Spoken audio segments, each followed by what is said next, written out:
tonight we're going to be starting Chapter 5. Chapter 5 is all about relationships within triangles.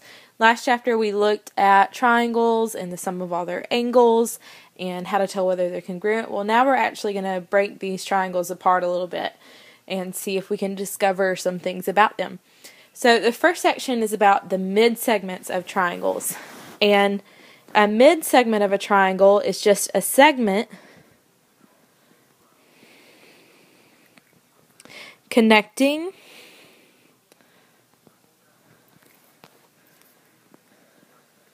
two midpoints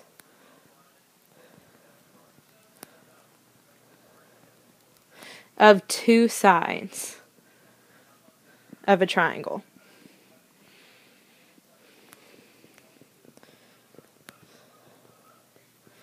So a midsegment is just a segment connecting two midpoints of two sides of a triangle. So for instance, in this triangle, DE would be a midsegment because you can tell here that point D and point E are both midpoints, since it shows you these marks telling you that the sides are bisected. You know, D's a midpoint, and also you know that E is. So DE is a midsegment. And we have a theorem called the triangle midsegment theorem. And what it says is that if you have a midsegment in a triangle, it is parallel to the third side of the triangle, and it is half as long. So DE here would be parallel to side AB, that third side, the side it does not touch. And it would also be 1/2 the length of AB. So what I want to do now is I want to label the midpoint of AB. We're just going to kind of guesstimate here that is the midpoint. We're going to call it F. So now what I want to do is look at midsegment EF. So we're going to look at just that length, and when I ask this question, what segment does EF have to be parallel to? So think about that for a second. EF is parallel to what? Well, it touches side AB. It also touches side BC. So that means that EF has to be parallel to the only other side left, which is AC. So those are parallel, which means that EF is also 1/2 the length of AC. Another way of writing this is AC is 2 times the length of EF. Alright, so you can think about it either way. So now I'm going to explain to you a little bit why this works, why this theorem is so. So first of all, let's look at the first part of that theorem. It said that a midsegment, in this case ED, is parallel to the side it doesn't touch, the third side, so AB. So think about this. How could you prove that those two sides were parallel in our example over here? Well, we could check the slopes of each one of those lines, right? So first of all, let's look at the slope of AB. If we find the slope of AB, that would be 6 minus 0 over 4 minus 6. So if we calculate that, that is 6 over a -2. So that would be -3. So now let's check the slope of ED. And if we look at these 2 points of ED, E is at the point 3, 0, and D is at the point 2, 3. So let's go ahead and calculate that slope. So that would be 3 minus 0 over 2 minus 3.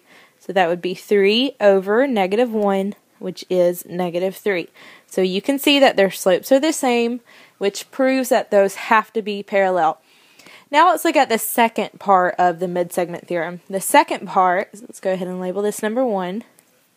The second part of this theorem says that ED is 1/2 the length of AB. So how could we check the lengths of each one of these segments? Well, we could use distance formula. So if we're going to find the length of AB, we'll start out with that one. That would be the square root of, now I'm going to plug in all of my information. So that would be 4 minus 6 squared plus 6 minus 0 squared. So now we just need to calculate that. That would be the square root of negative 2 squared plus 6 squared, which equals the square root of 4 plus 36, which equals the square root of 40. Now I could simplify that if I wanted, and if we did, that would actually be 2 square root 10 simplified, but you can leave it as the square root to check that their lengths are the same. So now what we're going to do is check the length of ED, and we don't have a lot of space to do that, so I'm going to try to squeeze it in over here. So ED is equal to the square root of 2 minus 3 squared plus 3 minus 0 squared. And remember, we need it to be 1/2 the length of AB. So let's see if it pans out. So that will be the square root of negative 1 squared plus 3 squared, which is the square root of 1 plus 9, which is the square root of 10. So now if you look at that, we have 2 root 10 and 10. So sure enough, ED is 1/2 the length of AB. So that is why mid-segment theorem works the way it does. Alright, so let's look at this example. We want to know what segments here are parallel. Out of what drawn, what two have to be parallel? Well, you can see that we've got some congruent segments here. So we know that UV is a mid-segment. So therefore, UV must be parallel to NM, that third side, that side it does not touch. Let's look at part B. It says, what is the measure of VUO? So the measure of VUO, that's this angle here. Since these are parallel, we've got some corresponding angles going on. So we know that the measure of VUO has to be 65 degrees. So not only can we determine lengths of these mid-segments, but we can determine angles because of the parallel lines. Alright, let's look at number 2. In the figure at the right, AD equals 6 and DE equals 7.5. What are the lengths of DC, we'll call that X, AC, we'll call that Y, EF, we'll call that Z, and AB, we'll call that W. So let's find all those lengths. So look here, we have a pair of congruent segments, so we automatically know that X there is 6.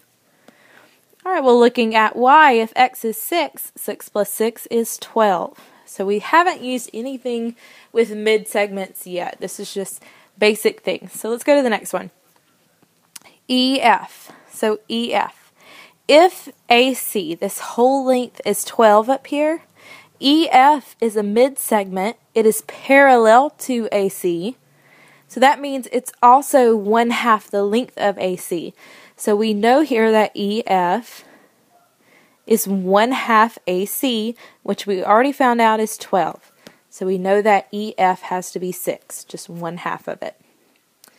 And then we've got W, which is AB.